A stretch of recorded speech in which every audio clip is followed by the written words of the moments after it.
To 10 star news. ఇక details చూసుకున్నట్లయితే మేకలు మేపుకొనే తండ్రి కొడుకులపై చేజర్ల ఎస్ఐ దాడి చేశారంటూ బాధితులు ఆరోపణ. నెల్లూరు జిల్లా చేజర్ల మండలంలో ఆవుల తిరుపతయ్య, వెంకటకృష్ణయ్య అనే మేకలు మేపుకునే తండ్రి కొడుకులపై చేజర్ల ఎస్ఐ దాడి చేశారంటూ బాధితులు ఆరోపించారు. మేకలు మేపుకుంటూ సాయంత్రం వరకు అడవిలో సాయంత్రం తిరిగి మేకలను తోలుకొని ఇంటికి చేరుకునే తమపై అడవిలో పేకాట, కోడి పందాలు ఆడిస్తున్నారంటూ తమను చేజర్ల ఎస్ఐ తిరుమలరావు అకారణంగా కొట్టారని ఆరోపించారు. ఆదివారం రాత్రి 10 గంటలకు జిల్లా ప్రభుత్వ వైద్యశాలకు వచ్చి హాస్పిటల్లో చికిత్స పొందిన అనంతరం మీడియాతో బాధితులు మాట్లాడుతూ ఎటువంటి కారణం లేకుండా తాము ఏ తప్పు చేయకుండా మమ్మల్ని జుట్టు పట్టుకొని బూటు కాలుతో ఎక్కడ పడితే అక్కడ కొట్టారని, కులం పేరుతో దూషించారని తెలిపారు. స్టేషన్ సీసీటీవీ ఫుటేజ్ గమనిస్తే ఎస్ఐ తమను కొట్టిన వీడియోస్ కనిపిస్తాయని వారు తెలిపారు. ఎటువంటి కారణం లేకుండా తమను తీవ్రంగా కొట్టి అవమానించిన ఎస్ఐపై చర్యలు తీసుకోవాలని వీరు కోరుతున్నారు.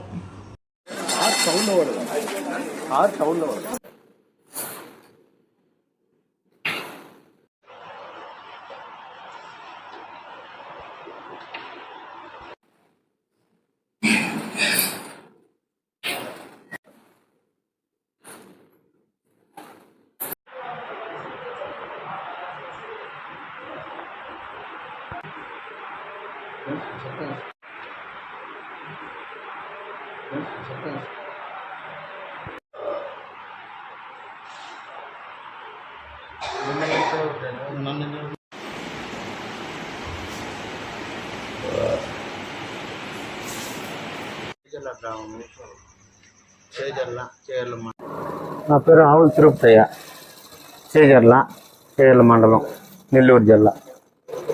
మేము ఇంటి దగ్గర ఉన్నాం. ఎస్ఐ గారు 2 మాటలు ఫోన్ చేసిండు. ఆ ఫోన్ మేము ఎత్తలేదు. చేసిన 5 నిమిషాలకు 2 కానిస్టేబుల్ వచ్చారు ఇంటి దగ్గరకి. మిమ్మల్ని ఎస్ఐ గారు రమ్మనిండు. మా అబ్బాయికి నువ్వు ఎక్కించుకుని పోతే నేను కూడా పోయినాను. మా అబ్బాయి నేను కూడా పోయినా సార్.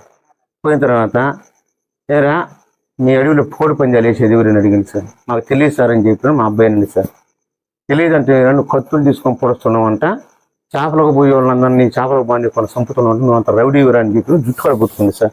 జుట్టు కూడా పుట్టుకొని పలా 4 జబ్బులు కొట్టి ఈడ్చుకొని సీసీ కెమెరా షార్ట్ తీసుకొని పోయి కింద వేసి ఆయన కళ్ళు పుచ్చిందా గుద్దేసింది సార్.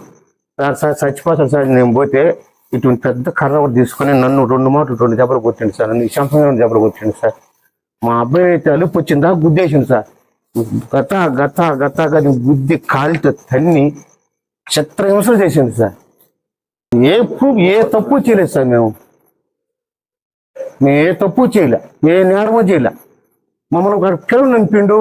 పోయినాం సరే సార్ రమ్మని గారు పోయినాక మమ్మల్ని ఈ రకంగా ఇబ్బంది పెట్టింది ఎస్ఐ గారు సార్.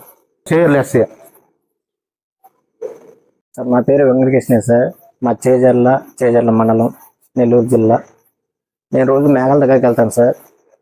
మేకల దగ్గరికి వెళ్ళి రోజు మేకల దగ్గర ఉంటాను సార్. అడవిలో కోడి పందాలు వేస్తుంటారు సార్. ప్రతిరోజు వేస్తుంటారు, ప్రతి వారంగానే వేస్తుంటారు. ఆ వేసే దగ్గర కానీ మేము మేకలు అక్కడ పెట్టుకొని తిరుగుతూ ఉంటాం సార్. మా ఇంటి పక్క వాళ్ళు ఇన్ఫర్మేషన్ ఇచ్చారంట, మా చేజర్ల అడవిలో కోడి పందెం వేస్తున్నారు అని చెప్పి ఎస్ఐ గారికి ఇన్ఫర్మేషన్ ఇచ్చారు. ఇన్ఫర్మేషన్ ఇచ్చిన తర్వాత ఎస్ఐ గారు ఆ ఇన్ఫర్మేషన్ ఇచ్చిన వాళ్ళు అక్కడికి రైడింగ్కి వచ్చారు సార్. అక్కడికి వచ్చిన తర్వాత అక్కడ రైడింగ్ చేశారు. ఇక్కడ ఎవరు కోడి పందెం వేయించేది అని అంటే నా పేరు చెప్పారంట సార్. వాళ్ళు ఆ ఇన్ఫర్మేషన్ ఇచ్చిన వాళ్ళు నా పేరు చెప్పారంట. అప్పుడు నాకు ఫోన్ చేశాడు సార్. 2 సార్లు ఫోన్ చేశాడు సారు. ఇందాక 8 గంటలప్పుడు ఫోన్ చేశాడు. నేను ఛార్జింగ్ పెట్టుండి ఎత్తలేదు సార్ ఫోను. తర్వాత 2 కానిస్టేబుల్ వచ్చారు ఇంటికి. వచ్చి రే నిన్ను ఎస్ఐ గారు పిలుస్తున్నారు అని చెప్పన్నారు. ఎందుకు సార్ అంటే మీరు ఏదో మాట్లాడాలంట, నువ్వు మీ పక్కింటి వాళ్ళ మీదకి ఏదో కత్తులు కటార్లు ఎత్తుకుని వాళ్ళ ఇంటి మీదకి వెళ్తున్నావంట, నిన్ను దాని గురించి మాట్లాడాలంట సారు అని చెప్పి అన్నాడు సార్.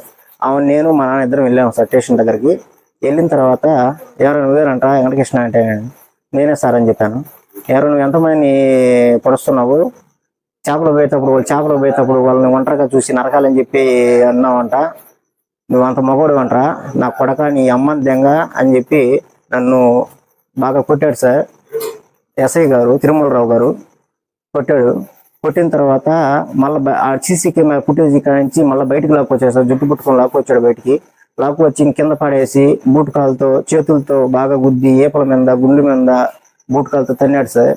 తన్నిన తర్వాత ఇంకా అవని నీ అమ్మ పాములు నా కొడక, ఎరుకులు నా కొడక, నీకు ఎంత ధైర్యం అంటారు, నీకు కోడి పందెలు లేపించాలంటే నా కొడుకు అంటారు నువ్వు అని అన్నాడు సార్. నేనుండి సార్ నా మీద ఏ ప్రూఫ్ లేకుండా మీరు ఈ విధంగా నన్ను కొడుతున్నారు కదా సార్, ఎందుకు కొడుతున్నారు సార్ అంటే, నన్ను నువ్వు అడిగేంత మాత్రం పోయి ఉంటారు నా కొడక అని చెప్పి ఇంకా కొట్టాడు సార్.